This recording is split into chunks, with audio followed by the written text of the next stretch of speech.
Hey guys, what's up? So the past few months have proved to be really good for Samsung, with the company regaining its number one smartphone brand title in the world, surpassing Huawei as well as beating Xiaomi in India with a market share of 24%. Samsung seems to be determined to maintain this lead by launching compelling products next year, the likes of which includes the Galaxy S21 series, the Flip 3 as well as the Fold 3. Now the Galaxy Z Fold 3 is one of the most anticipated smartphones next year, not only due to the S Pen support that it might gain, but also due to the introduction of the under-display camera on a Samsung smartphone for the first time.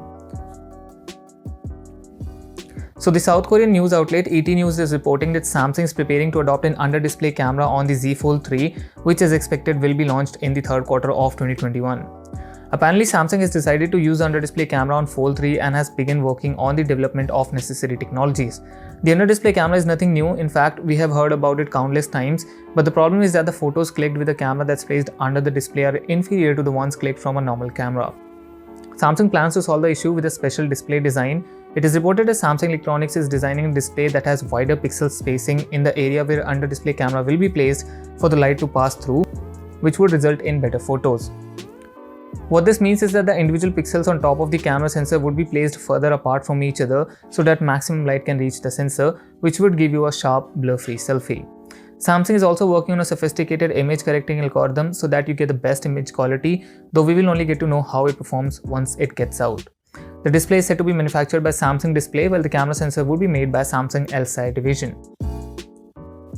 Moving on to the other foldable series that Samsung sells, the Z Flip. So Samsung might be working on a Z Flip Lite, which might help foldable phones reach more people. This comes from Ross Young, who says that Samsung might be working on a cheaper version of the phone with an ultra thin glass layer on top. The Z Flip was in fact the first device with UTG, so it only makes sense for the Z Flip Lite to have it as well. He also says that the Z Flip 2 or 3 might have moved to summer of next year, so you might have to wait 3 or more months for it to come out.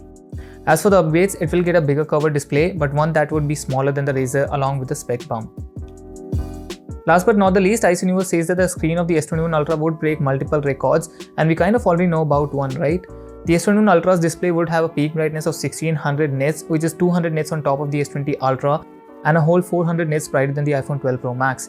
Even the contrast ratio is said to be 3 million:1, which would give you even deeper blacks and punchy colors. ICE also revealed that the CAD renders of the S21 Ultra showed that the chin and the side bezels is almost the same size, which means that it might be the narrowest chin in the mobile phone industry. A narrow chin and side bezels would give you a more immersed display experience, and watching movies and shows on the S21 Ultra would be a treat. That being said, do let me know your opinions on the same. That's it for this video. Thanks a lot for watching. Smash the like button if you liked it and consider subscribing to the channel for more tech videos. I will see you all in the next one. Till then, bye bye and stay safe.